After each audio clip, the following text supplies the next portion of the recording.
তারপরে খামচিহ্ন থাকবে, তারপরে একটা সুইচ থাকবে,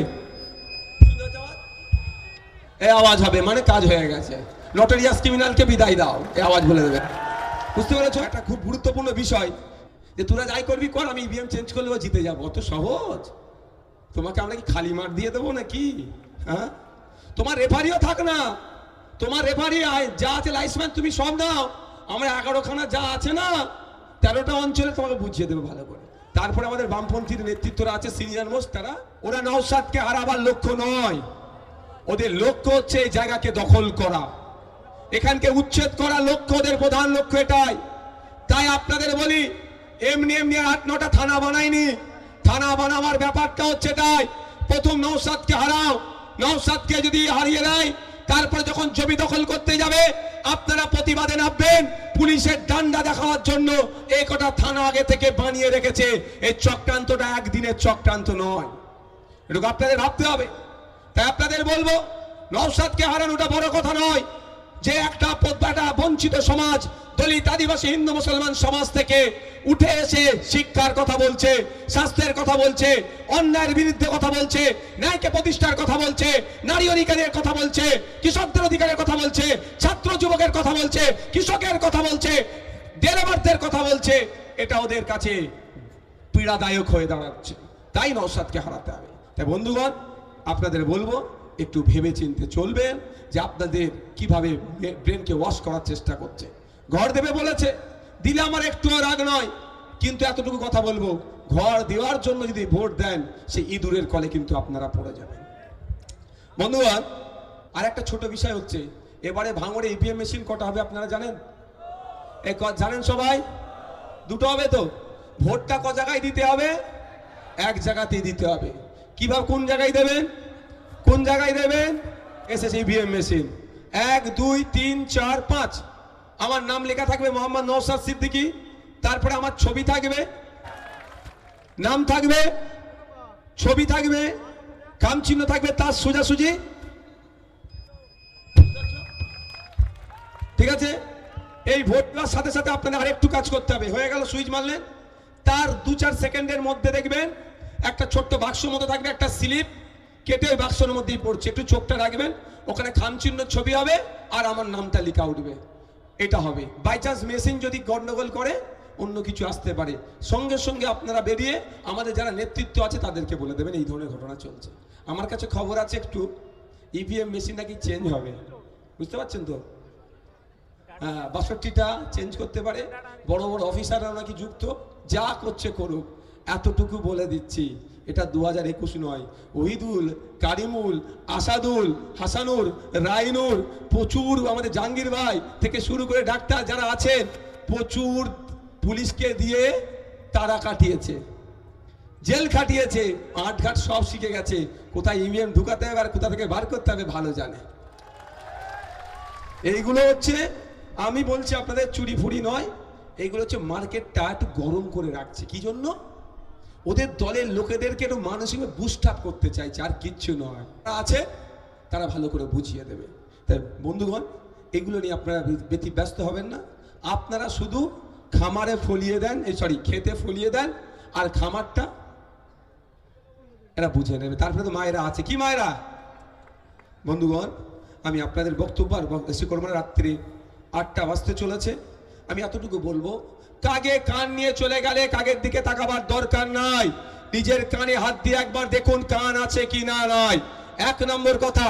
দ্বিতীয় নম্বর কথা হচ্ছে 2021 সালে ভাঙড় দৃষ্টান্ত তৈরি করেছিল।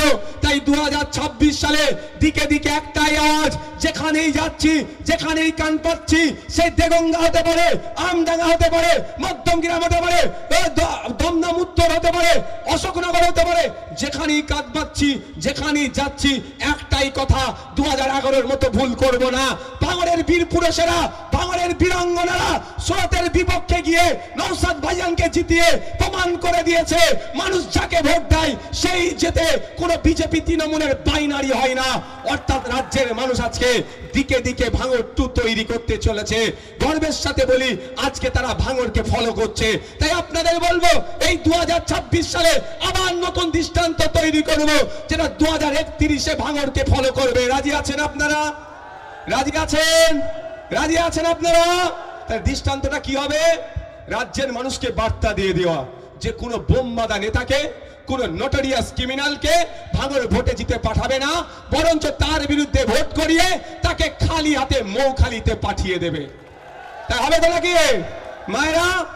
আর এটা যখন 2031 সাল আসবে, যখন রাজনৈতিক দলগুলো প্রার্থী চয়ন করবে, তারা সংযত হয়ে করবে, কারণ ভাঙর মডেল তৈরি করে দিয়েছে। 21-এর মডেল 26-এ ফলো হচ্ছে, 26-এর মডেল 31-এ ফলো হবে। সুতরাং তখন কি হবে? প্রার্থী যাচাই বাছাই করবে। ওই বোমবাদা নেতা, নোটরিয়াস ক্রিমিনাল, ভাষাগান জান নাই, স্টেজে উঠে তুই তুকারি গালিগালাজ করা এই নেতাদেরকে আর আইনসভার লড়াইয়ে টিকিট তারা দেবে না। আর যাদেরকে দেবে শিক্ষিত মার্জিত, যারা আইনসভার মধ্যে গিয়ে জনগণের কথা বলবে, বাংলার কথা বলবে, শিক্ষার কথা বলবে, স্বাস্থ্যের কথা বলবে, মহিলার অধিকারের কথা বলবে, মহিলা নিরাপত্তার কথা বলবে, আপনার আমার ভালো থাকার কথা বলবে, সৌহার্দ্যপূর্ণ আচরণ করবে, সৌজন্যমূলক আচরণ করবে, রাজনীতির লড়াই রাজনীতির ময়দানে রাজনৈতিকভাবে করবে, তারা বেশি বেশি করে জিতে আগামী দিনে বিধানসভায় যাবে। তাই 26-এ তৈরি করতে হবে তো নাকি? রাজি আছে? আচ্ছা, আমি জানতে চাই, একদিকে জোড়া ফুল আর একদিকে খাম, কোনটা গ্রহণ করবেন? কোনটা গ্রহণ করবেন? কারণ নিশ্চিতভাবে আপনি বুঝতে পারছেন জোড়া ফুলের দায়িত্বে কার আছে। 2021 থেকে 19 থেকে 21 থেকে 23 যতক্ষণ না পর্যন্ত এই নোটরিয়াস ক্রিমিনালটা দায়িত্ব পেয়েছিল, ভাঙড়ে খুন খারাপই হয়েছিল। ভাঙড়ে খুন খারাপি হয়েছিল। ভাঙড়ে তৃণমূল ছিল না, আমাদের নামে তখন মিথ্যা কেস হতো না, আমাদের ছেলেদেরকে মিথ্যাভাবে অ্যারেস্ট করতো না, হতো ঠেলাঠেলি হতো, খুন খারাপি হতো না। যেই ওনাকে দায়িত্ব দিল, তারপর থেকেই ভাঙড়ের নেতাদের, তৃণমূলের নেতাগুলোকেও খুনি বানিয়ে দিল। উনি খুনি বানিয়েছে এই নেতাগুলোকে।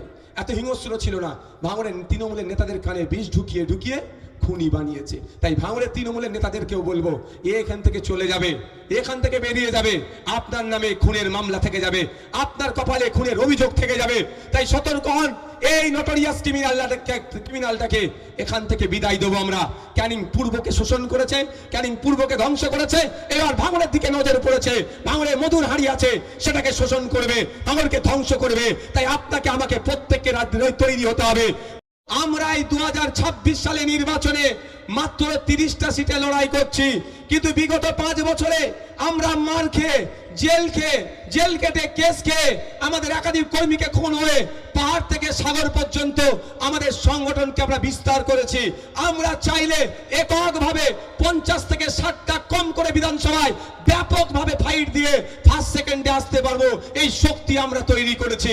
কিন্তু আমরা 50-60টা সিট নয়, 294টা সিটে লড়াই করতে চাই। এই 294টা সিটে দুর্নীতিগ্রস্ত চোর তৃণমূলকে আটকাতে চাই এবং সাম্প্রদায়িক বিজেপিকে পরাস্ত করতে চাই। তাই সেই জন্য স্যাক্রিফাইস করে মাত্র 30টা সিটে আমরা দাঁড়িয়েছি।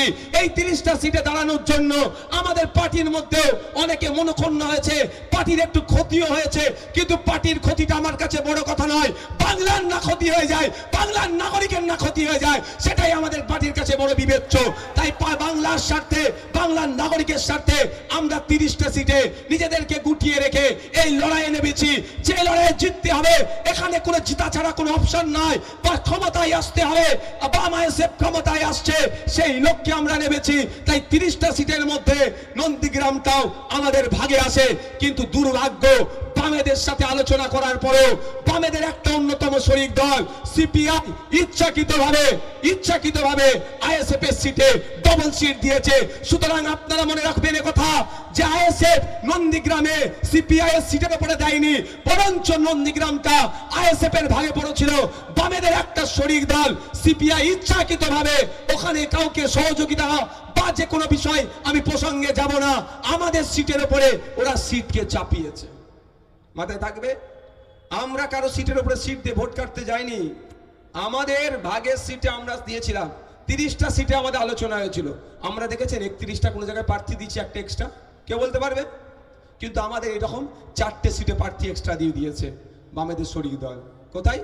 একটা হচ্ছে নন্দীগ্রাম, একটা হচ্ছে খানাকুল, তাহলে বলতে পারে খানাকুলে কাউকে জিতাতে গেছি। একটা মধ্যমগ্রাম, যেবারে এটা আমরা এবারে একটা আমরা জিতছি মধ্যমগ্রামটা। খানাকুল ব্যাপক ফাইটিং আছে, 3 নম্বর হবে তৃণমূল, সেই জায়গা তো আমরা পৌঁছে দিয়েছি। আর একটা হচ্ছে আপনার নন্দীগ্রাম, একটা বাসন্তী, 4টে সিটে বামেদের শরিকরা প্রার্থী দিয়ে দিয়েছে। বুঝতে পারছেন কি বলছি? আমরা কারো ইচ্ছে কারো ঘাড়ে পা তুলিনি, কেউ আমাদেরকে ডিস্টার্ব করছে। শুধু তাই নয়, আপনি কুচবিহারে খোঁজ নিয়ে দেখুন, সিপিআইএম এর সিটে ফরওয়ার্ড ব্লক প্রার্থী দিয়েছে কুচবিহারে। এটা একটা বদমাইশ এটা করেছে। এইগুলো আপনাদের ছোট ছোট বিষয়গুলো আপনাদেরকে ক্লিয়ার রাখতে হবে।